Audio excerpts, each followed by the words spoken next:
Colossenses capítulo 1, versículo 6, diz assim: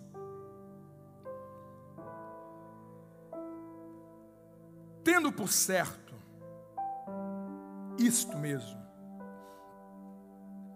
que aquele que em vós começou a boa obra, a aperfeiçoará até ao dia de Jesus Cristo. Tenho por certo, essa é a minha certeza, essa é a minha convicção, não há nada capaz de abalar isso, que aquele que em vós começou a boa obra, a aperfeiçoará até ao dia de Jesus Cristo. Torna cativo, Senhor, todo o nosso entendimento à Tua palavra. Todo espírito de distração e dispersão, nós anulamos, nós resistimos em nome de Jesus. Venha a lucidez, venha Espírito Santo e nos convence desta palavra, em nome de Jesus.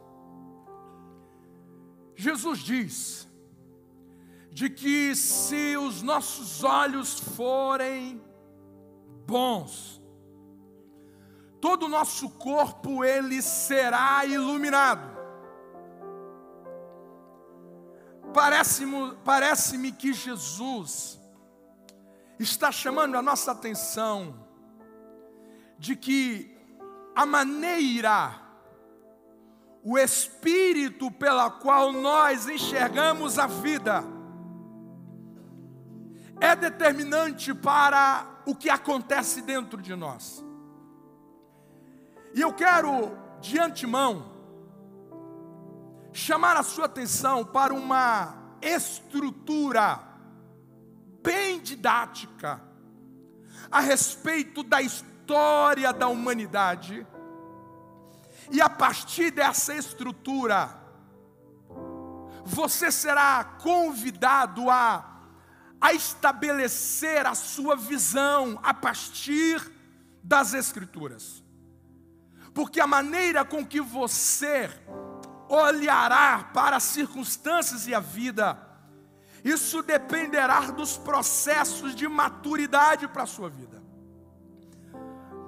A história de Deus com a humanidade, nós podemos dizer que existe pelo menos 4 estágios. A história de Deus com a humanidade pode ser dividida em 4 estágios. O primeiro estágio é o estágio da criação.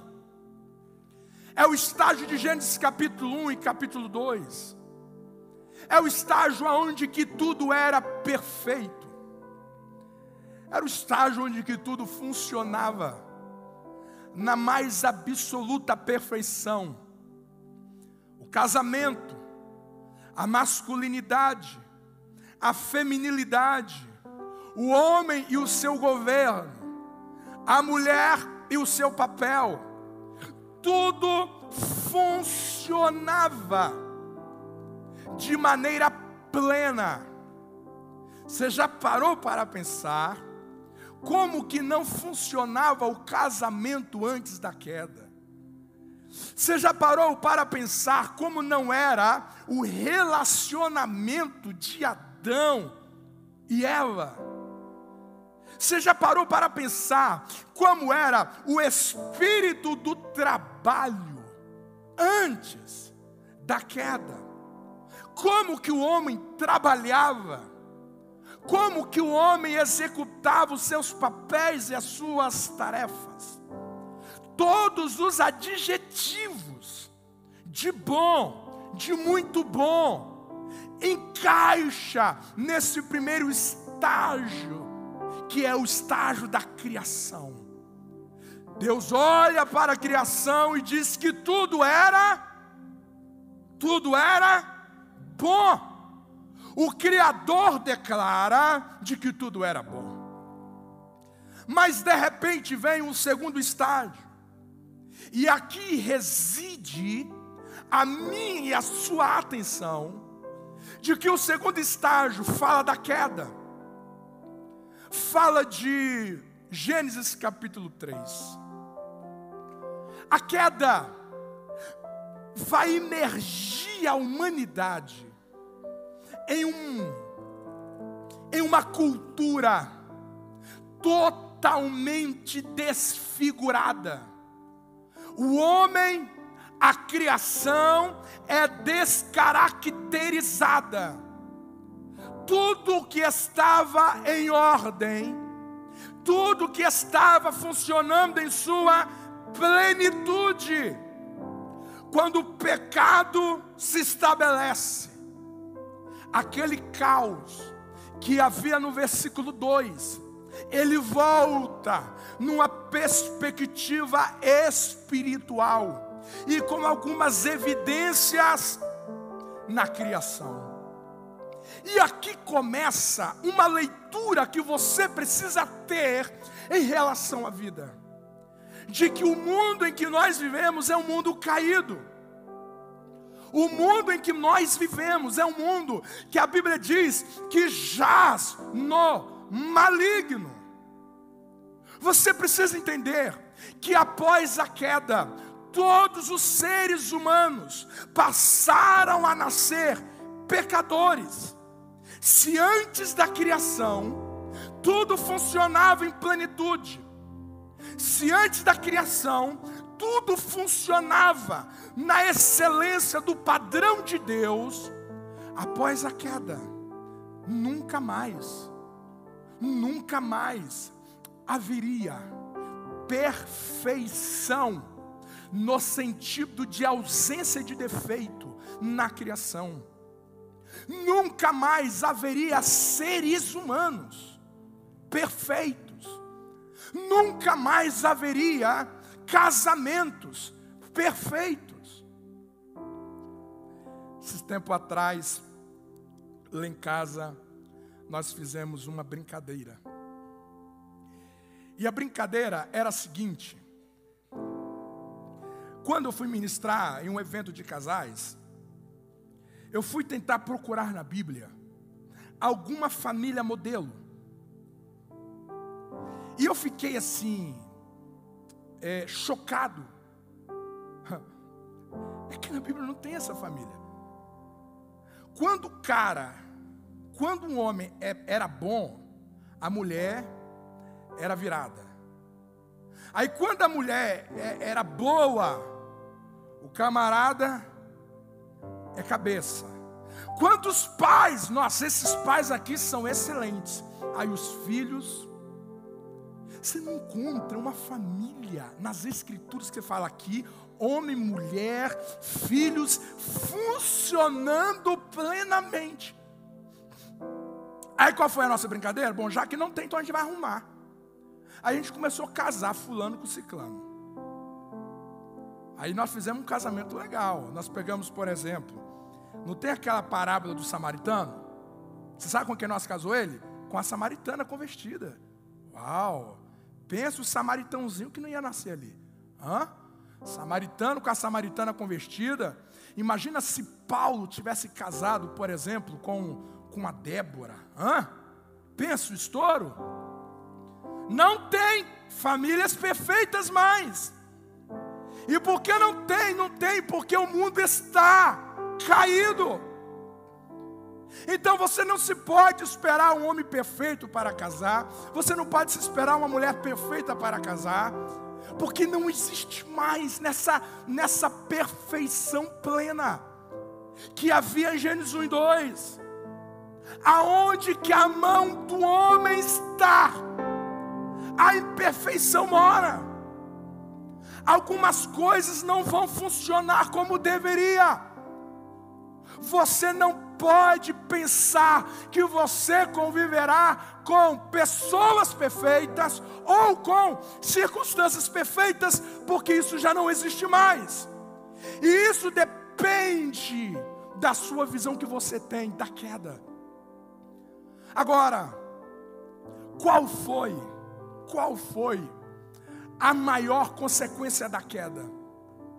Há uma frase de um livro do Paul Tripp, Em Busca de Algo Maior. Ele vai sintetizar nessa seguinte frase: como consequência do pecado, todos nós reduzimos o tamanho da nossa vida ao tamanho da nossa vida. O pecado fez com que o nosso olhar não viesse transcender a nossa pequena vida. O pecado fez com que os nossos olhares não se elevassem, não se superassem dessa vida que nós temos. Paulo vai dizer aos Coríntios, capítulo 15, de que se o nosso olhar for do tamanho da nossa vida, nós somos os mais miseráveis de todos os homens. Então você percebe que no segundo estágio da humanidade, ela está caída. E quando ela cai, o nosso olhar nunca mais foi o mesmo. Houve distorções na fonte da nossa vida, no nosso coração. Houve desfiguração no nosso interior.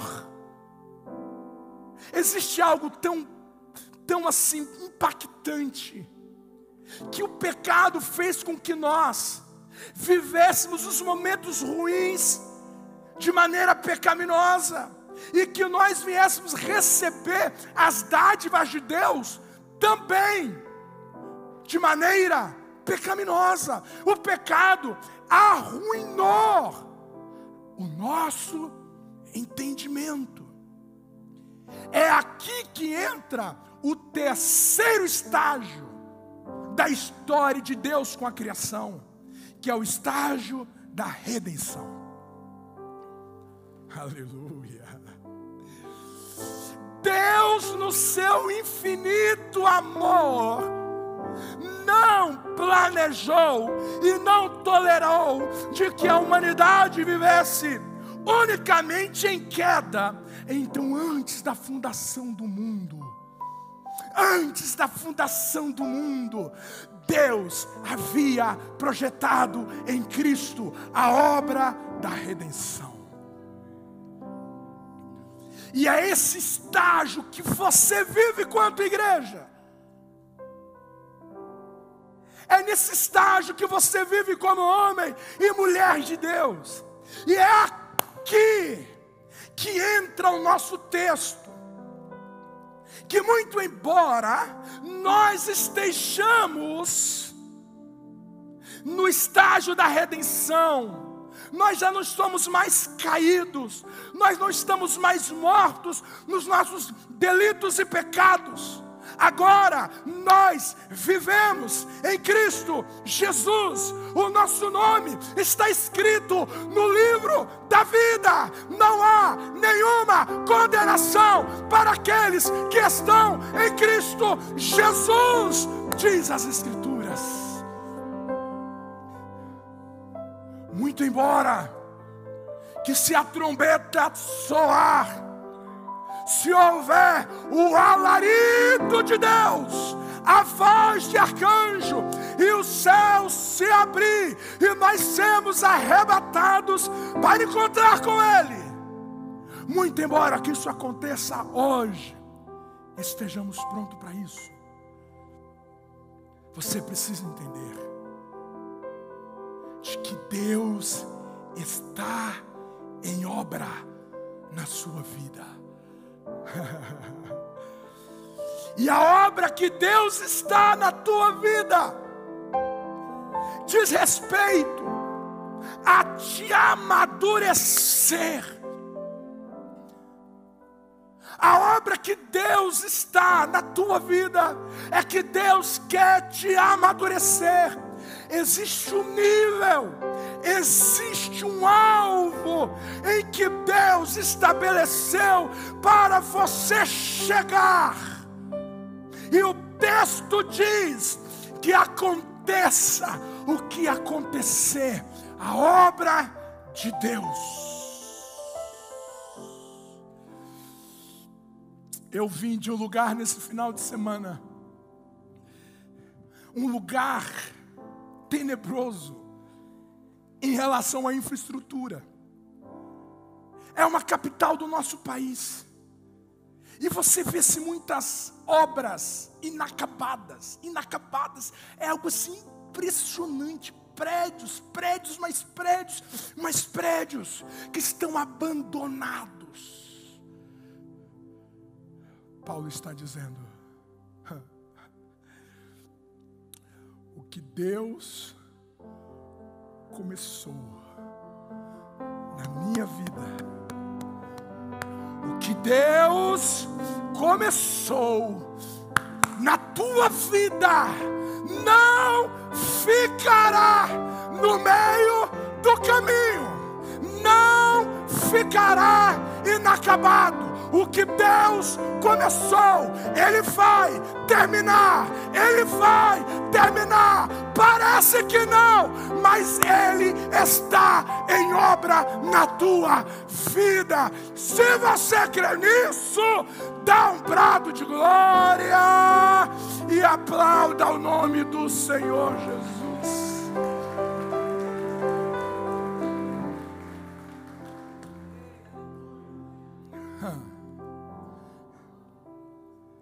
Então percebe que a Bíblia está dizendo de que há um Deus em obra em nós. E essa obra é para nos levar a uma maturidade. Agora, maturidade em quê?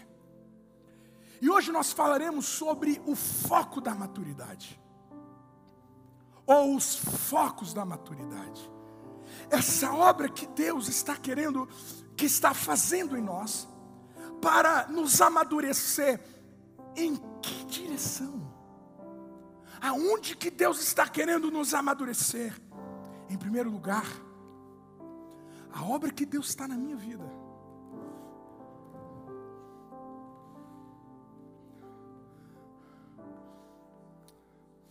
A obra que Deus está na minha vida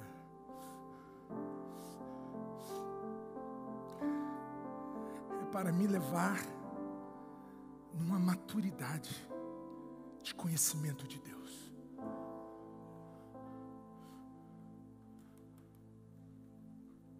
Leia comigo esse texto, por favor. Vamos lá. Jeremias 9, 23, 24. Vamos lá. 3, 2, 1.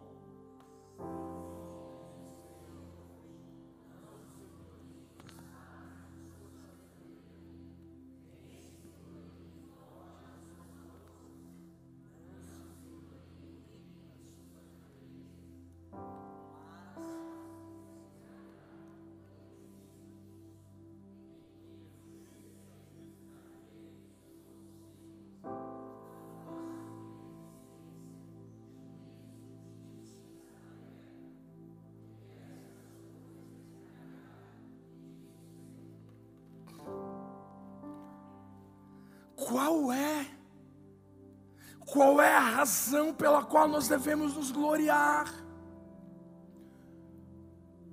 A razão da nossa glória não deve ser na sabedoria, não deve ser na riqueza, não deve ser na força.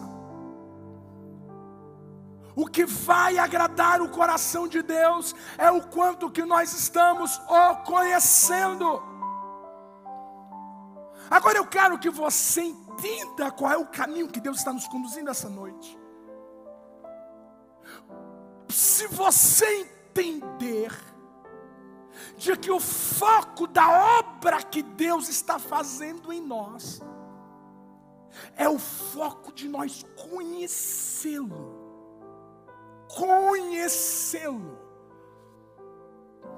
Um avô aposentado da marinha,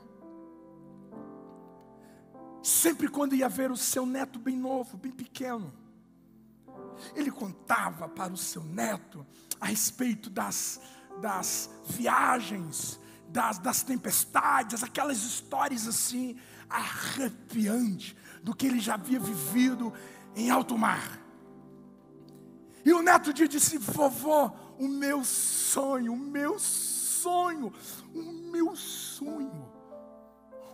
é um dia conhecer o mar.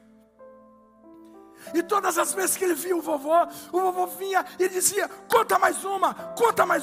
E o vovô contava aquelas histórias, aquelas experiências de noite, em tempestade, e o que eles passavam, e quase afundavam. E aquele menino ficava com os olhos brilhando. Aí teve um dia que o vovô pegou o neto e disse: hoje chegou o grande dia. Pegou o neto e levou até a praia. Quando estacionou o carro, o menino saiu correndo na areia da praia, primeira vez que estava vendo o mar. E ele abaixou bem assim na água que estava nos seus tornozelos, bateu a mão na água e diz assim: uau, agora eu conheço o mar. Aí o vovô disse: eu também conheço o mar.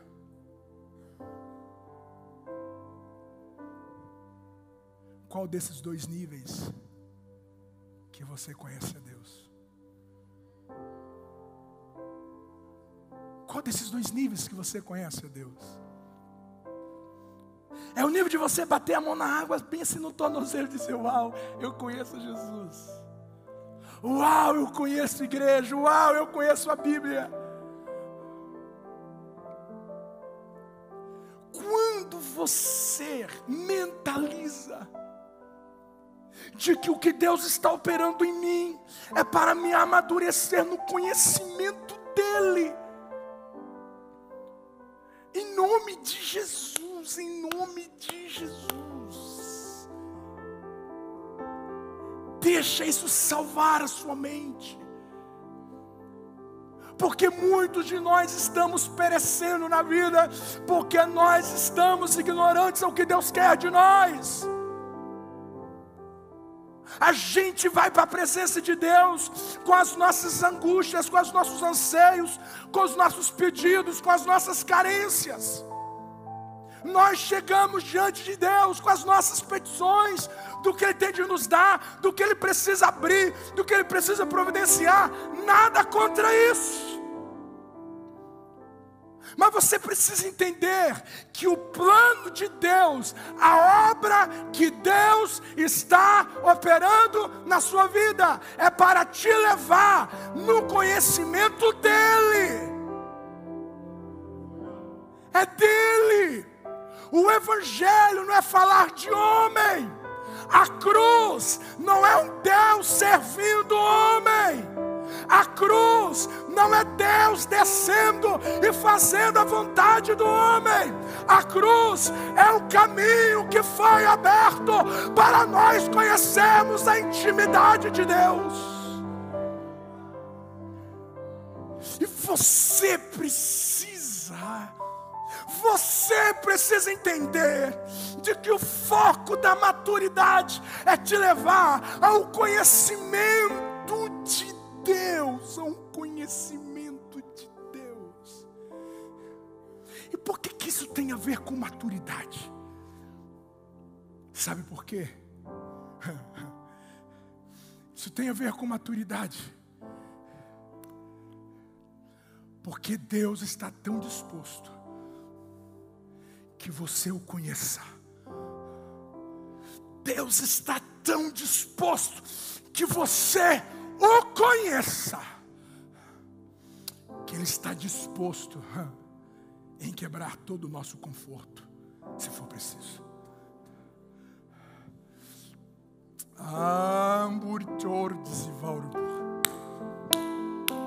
Ele está disposto a mudar a sua agenda de vida.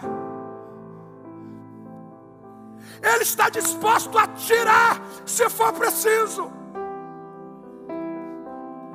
Há um profeta que estava no conforto do seu ministério. E Deus vai quebrar esse conforto para que ele conheça aspectos maiores em Deus. E ele diz assim: Jonas, vai para Nínive. Deus está quebrando a agenda de Jonas, porque Deus está querendo se revelar a Jonas. Jonas desobedece, o peixe o leva, ele se rende. Aí de repente, no capítulo 1, Jonas está de costas para Deus. No capítulo 2, Jonas está de joelhos. No capítulo 3, Jonas está em pé. No capítulo 4, ele está sentado. E ele está sentado aonde? Fora da cidade, debaixo de uma boboreira, no conforto de novo. E Deus vai dar um outro confronto em Jonas. E Deus vai secar a boboreira. E quando Deus seca a boboreira, Deus está secando a boboreira para se revelar a Jonas. Jonas, eu vou secar essa boboreira para ver se você me conhece além dessa caixa que você me colocou. Deus está conversando com alguém aqui. Deus está conversando com alguém dizendo assim: ó, eu vou secar boboreiras. E qual é o nosso problema? O nosso problema é quando a boboreira seca, nós não entramos na linguagem de Deus, porque nós achamos que a missão de Deus para conosco é o nosso conforto. Não! A missão de Deus não é o nosso conforto. O teu conforto está assegurado no novo céu e na nova terra. Ponto. Quando Deus vem conversar conosco aqui e agora, Ele não está como prioridade o nosso conforto, porque o nosso conforto nos embriaga. O nosso conforto nos faz acomodar. O nosso conforto nos faz ficar chatos, enjoados. O conforto faz a gente escolher demais, ver defeitos demais. Aí Deus seca a boboreira. E quando Deus seca algumas boboreiras na nossa vida, a gente não para dizer: uau, o que Deus quer que eu conheça dele? O que Deus quer que eu conheça dele? Não. Nós começamos a brigar com Deus. Por que Ele secou a nossa boboreira?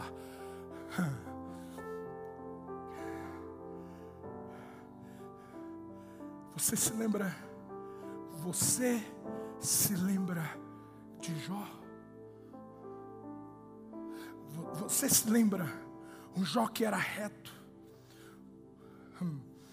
Um Jó que temia Deus, um homem íntegro. Deus fala assim: olha,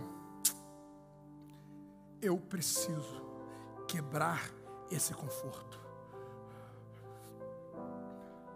Presta atenção, gente, presta atenção. Não foi o diabo que entrou na história de Jó. Foi Deus. Quem chamou o diabo para a conversa foi Deus. Não foi o diabo que chegou perguntando para Deus. Foi Deus que chamou Jó para a conversa. E lá conhece a narrativa. Deus vai secando boboreiras. Deus vai secando boboreiras. Deus vai sacando. Deus vai sacando. Deus vai sacando. E a pergunta é: aonde que Deus queria chegar com tudo isso? Aonde que Deus queria chegar quando Deus tira Jó do seu conforto? Quando Deus altera a rotina da vida de Jó? Aonde que Deus queria chegar? Talvez você fale assim: mas meu Deus, por que eu estou sofrendo tanto?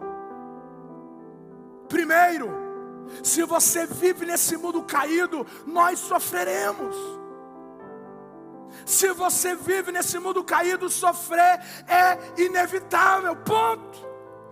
Não importa se você é santo ou se você é impuro, não importa o quanto que você é fiel ou que você é infiel, as lutas virão. Agora, o que vai te amadurecer é quando você entender de que a obra que Deus tem na minha vida, a obra que Deus tem na minha vida, tem como foco e objetivo de me levar a um lugar nele que eu ainda não conhecia. Você precisa, se você quiser amadurecer na vida, diante de tantas e tantas perdas e dificuldades, você precisa se posicionar diante dos vendavais, diante da escassez. Deus quer se revelar a você. Diante das perdas, Deus está querendo se revelar a você. Diante das dores, Deus está querendo se revelar a você. Quando você entende que no meio dos vendavais da vida, o que Deus quer de mim é que eu o conheça, as adversidades perdem as suas armas contra mim, porque esse é o brado que Jó dará. O diabo imaginava que Jó blasfemaria diante de Deus. Jó imaginava de que Jó iria blasfemar, abandonar Deus. Mas depois do processo, Jó dá um brado dizendo: obrigado por ter secado a boboreira. Obrigado por ter levado tudo. Agora, eu não te conheço batendo a mão na água e dizendo que eu conheço o mar. Agora eu estou a te conhecer em um nível que eu ainda não te conhecia. Ponto. Você desarma a maior luta da sua vida. Você desarma os maiores problemas da sua vida quando você entende que no meio de tudo isso Deus está fazendo uma obra em você para que você o conheça, para que você o experimente, para que você apalpe algo no ser de Deus que você não faria em outro lugar. Amados, você não faz ideia do que Deus é capaz para fazer, para que você o conheça. Deus quer que você o apalpe, Deus quer que você o experimente. Deus não quer que você ouve falar dele, Deus quer que você entre no secreto e conheça o coração dele. Deus quer que você o experimente, você o desguste, você o alimente-se dele. Deus quer que o teu coração o deseje mais do que tudo nessa vida. O caminho foi aberto, o véu foi rasgado, exatamente para que você o conheça, para que você alcance níveis mais profundos, níveis mais excelentes. Deixa eu te perguntar, papai.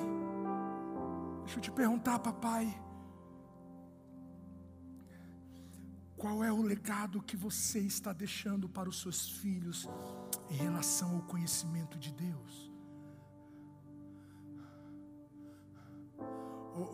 Mãe, qual é o legado que você está deixando para suas filhas em relação ao conhecimento de Deus? Qual é o testemunho que nós estamos a deixar, o quanto que Deus é importante para nós, o quanto que o conhecer é importante para o nosso coração, o quanto que o conhecer é o chão que segura os nossos pés.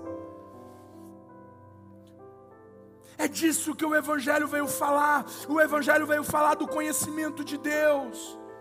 Agora veja, a obra que Deus está fazendo em nós não é apenas uma obra que quer te levar ao conhecimento de Deus, mas a obra que Deus está fazendo em nós é para você torná-lo conhecido.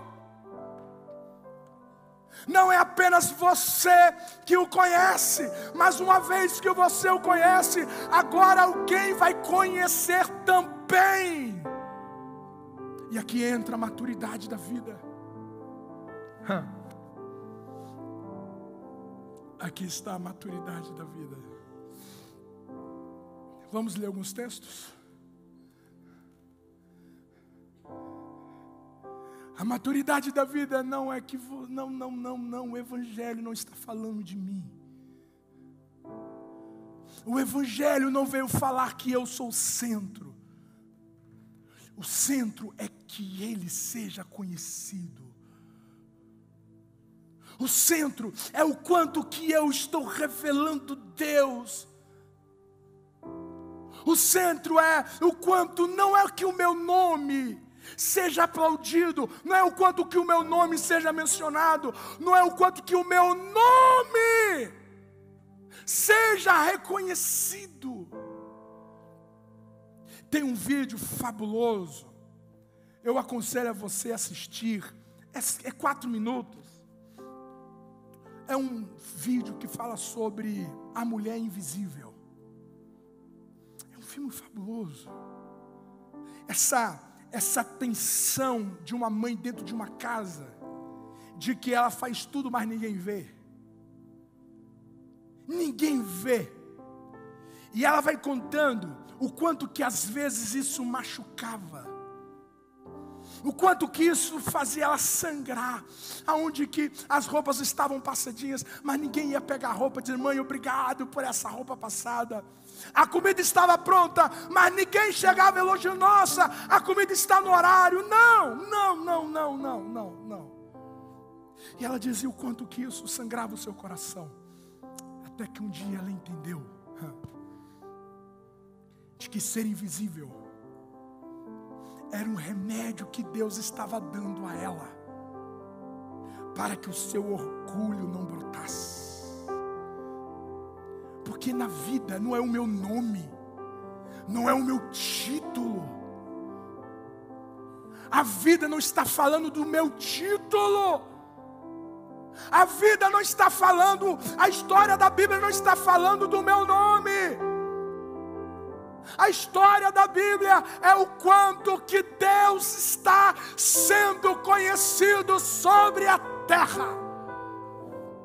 E você precisa entender que a obra que Deus está fazendo em nós não é uma obra apenas que contempla que eu me amadureça em relação ao conhecimento de Deus, que tudo o que acontece na minha vida primariamente é para eu conhecer a Deus, mas tudo que eu vivo é para que não apenas eu conheça Deus, mas para que alguém o conheça.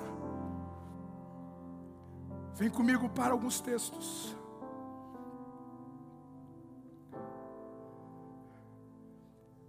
Assim resplandeça a vossa luz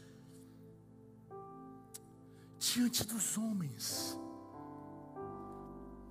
para que vendo as suas obras, não é a Bíblia que os homens vão ver, é as suas obras, glorifique o vosso Pai que está nos céus.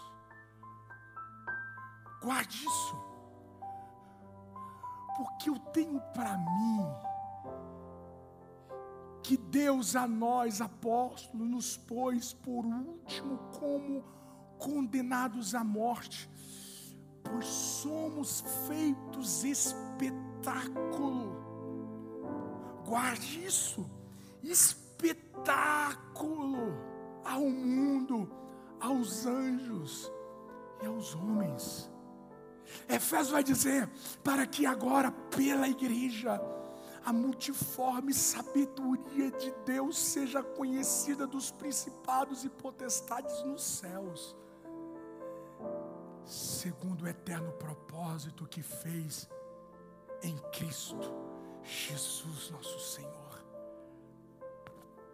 Você já parou para pensar de que o que a Bíblia está dizendo é que Deus utiliza a nossa história para que homens, mundo e anjos sejam ministrados? Você já parou para pensar de que Deus pega você? Deus pega você. A maneira com que você lida com Deus, a maneira com que você lida com seu cônjuge, a maneira com que você lida com as pessoas, a maneira com que você lida com as adversidades, Deus pega isso. Isso serve como uma pedagogia para mundo, para anjos. Então eu te lembro de João capítulo 9. Aquele cego de nascença. O cego de nascença. Alguém chegou para Jesus e disse assim: quem pecou? Foi ele ou foi os seus pais? Porque quando nós sofremos, a primeira pergunta que nós fazemos é: quem errou nisso? Jesus disse: não, ninguém pecou aqui. É porque eu escolhi ele, para que através dessa cegueira a minha glória se manifeste. Você leva isso a sério? Você leva isso a sério? Você leva isso a sério, que o que Deus está conduzindo a sua vida, a maneira com que Deus está conduzindo a sua vida em relação a injustiças, em relação ao que as pessoas te tratam como não deveriam tratar, o que as pessoas falam que não deveriam falar. Você leva isso a sério, de que Deus está utilizando tudo isso para que alguém que esteja assistindo isso possa conhecer Deus? Você leva isso a sério? Você leva isso a sério, de que a sua maturidade depende disso, de que a maneira com que você está lidando com o sofrimento, a maneira com que você está lidando com os descasos, a maneira com que você está lidando com as intempéries, com as injustiças, com as perseguições, a maneira com que você está lidando com isso tem a ver como Deus está sendo revelado aos olhos de outros. Como assim? Como nós conheceríamos Deus? Seu poder, sua misericórdia, a sua graça sustentadora. Se Jó não vai até o fim, como nós conheceríamos a honra de Deus diante da nossa fidelidade, se José não permanece fiel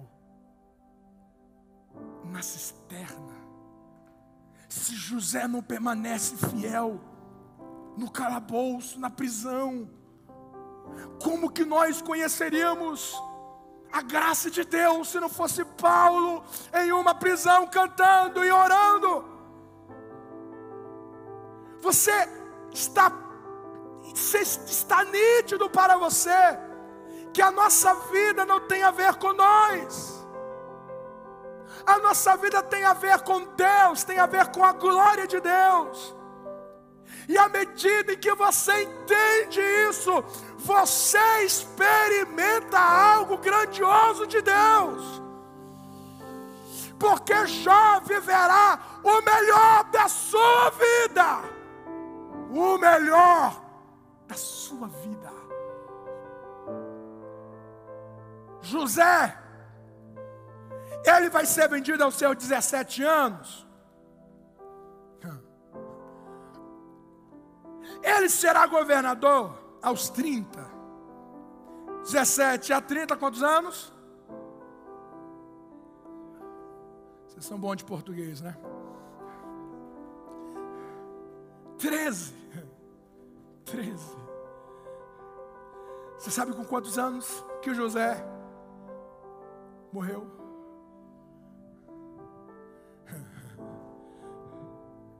José morreu com 110 anos. Quantos anos de sofrimento? 13. Quantos anos que ele morreu? 110. Você percebe que a proporção do sofrimento, a proporção do que ele viveu, do banquete de Deus. Eu quero liberar uma palavra para você em nome de Jesus.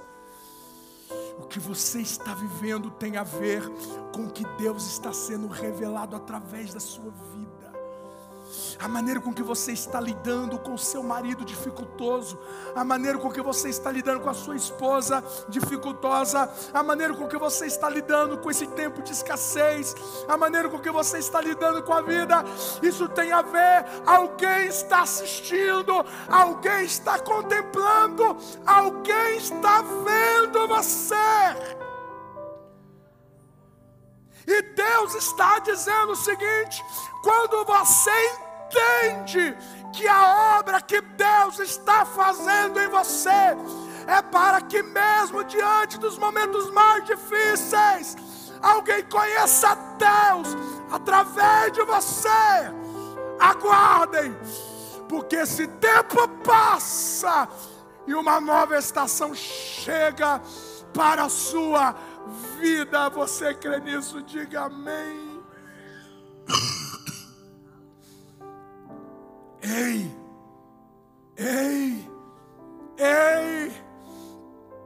há uma obra de Deus em nós, e essa obra não é apenas para que eu conheça Deus, mas é para que eu torne Deus conhecido. É disso que a vida está falando. É disso que a vida está falando. Não, gente, não. Não há tempo para nós ficarmos chorando em relação a coisas a respeito do nosso orgulho. Não, a nossa ocupação é o quanto que Deus está sendo conhecido através da minha postura. Quanto que Deus está sendo conhecido através da minha reação. Eu termino. Aprender o que Deus quer nos ensinar no meio das dificuldades é mais importante do que sair delas. Você precisa entender isso. Você precisa levar isto a sério. Você não pode chegar para Deus primariamente e falar de soluções. Você precisa chegar diante de Deus primeiro e falar de pedagogia, de aprendizado. Porque quando você passa por uma prova e você não aprende a lição, o que acontece com ela? Você o repete. Terceiro foco dessa obra que Deus está fazendo em nós para nos amadurecer é para que nós sejamos a expressão máxima de quem nós somos em Jesus. Ficamos de pé em nome de Jesus.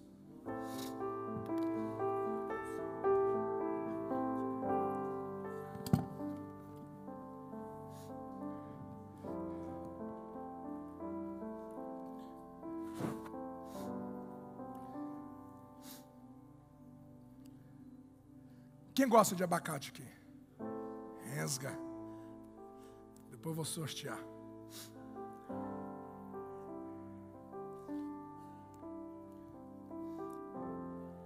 Há 2 abacates. são verdes. Esse aqui, ele está completamente verde por dentro. Quem aqui já comeu abacate verde? Ele é amargo. Terrível. Terrível. Terrível. Agora o abacate maduro. Quando ele está maduro, ele está dizendo o seguinte assim, ó. Você pode se alimentar de mim, que eu não lhe farei mal. A maturidade tem a ver com isso. A obra que Deus está operando em nós é para que você não fique aqui, que você não fica numa imaturidade verde, onde que você é azedo, você faz mal às pessoas. Quando a situação fica tensa, quando a situação fica irritante, você faz mal. Quando você fica nervoso, você ofende, você fere. Quando você vai dar uma opinião diante de um inimigo, as suas palavras são palavras que machucam. Quando eu insisto em ficar verde, eu fico tóxico às pessoas. Quando Deus inicia uma obra em mim, para me levar a uma maturidade, Deus está dizendo assim: a obra que eu estou fazendo a você, eu estou a trabalhar na sua vida de uma tal maneira, que não importa quem esteja do seu lado, o que ele se alimentar de você, não lhe fará mal. O que Deus está trabalhando em nós é para que o Alessandro seja a expressão máxima do que Deus pensou para mim. Existe um homem em você, existe uma mulher dentro de você, que ela não é tóxica, que ela não faz mal ao marido, ela não faz mal à amiga, ela não faz mal à sogra, ela não faz mal à mãe, ela não faz mal ao pai, ela não faz mal aos filhos, ela não faz mal a ninguém. Existe algo dentro de nós em Cristo, aonde que não importa onde que nós estejamos, nós não somos ameaças para ninguém. Para ninguém. Nós não somos ameaça para pessoas. A obra que Deus está trabalhando em nós é para te levar a um lugar aonde que, quando a sua esposa se alimentar das suas palavras, ela de fato permanece saudável. Quando o seu marido se alimentar de você, das suas palavras, de fato ele permanece saudável, porque não existe nada amargo em você. Jesus dizia o seguinte: eu sou o pão da vida, pode se alimentar de mim. E quando nós nos alimentamos de Jesus, não existe nada amargo em Jesus, não existe nada verde em Jesus, porque Jesus é tudo o que ele deveria ser. E essa é a nossa oração: Deus, eu quero ser tudo o que o Senhor planejou para que eu seja. Eu quero ser a minha expressão máxima. Eu quero ser essa expressão máxima, aonde que eu não seja tóxicos, mas que eu seja saúde, saúde, saúde e saúde. Eu quero orar com você aonde que você está. E a minha oração é para que nós alcancemos nós alcancemos, nós deixemos ser trabalhados por Deus. Não tem aquela fala assim, eu nasci assim, o meu jeito é assim. Não, não, não. Facilita a obra que Deus quer fazer em você. Deus quer te amadurecer em relação às pessoas.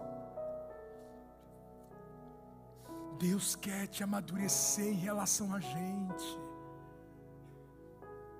Deus quer te amadurecer, de sorte que você venha proteger as pessoas de toda e qualquer malignidade que há da tua natureza pecaminosa. Que de fato você seja uma fruta madura, onde que as pessoas se alimentarão sem passar mal. Esse é o lugar que Deus quer te conduzir. Que os seus pais não passam mal diante das palavras em que você, a postura que você, a atitude que você tomar.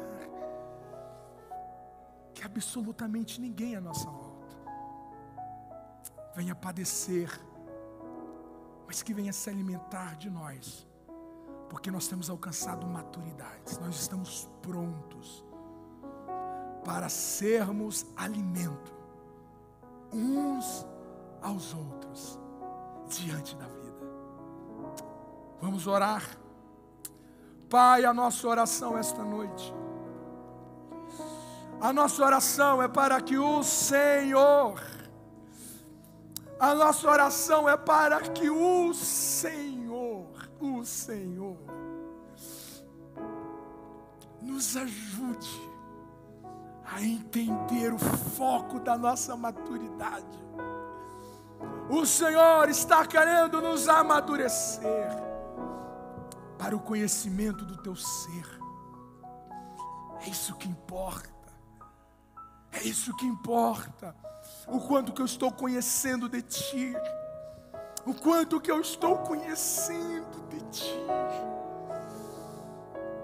Que diante dos momentos mais desafiadores da minha vida, que nós possamos nos ocupar em te tornar conhecido. É isso que importa. O alvo não é a gente. O alvo não é a gente. O alvo é o Senhor. Pai, ajuda-nos a entender e a viver os teus processos, para que eu me torne um fruto maduro para a vida. Eu não quero ser tóxico para minha esposa. Eu não quero fazer mal para os meus filhos. Eu não quero ser dano na vida de ninguém. Ah, Deus, eu quero ser a expressão exata do que o Senhor planejou para mim. Em nome de Jesus. Em nome de Jesus.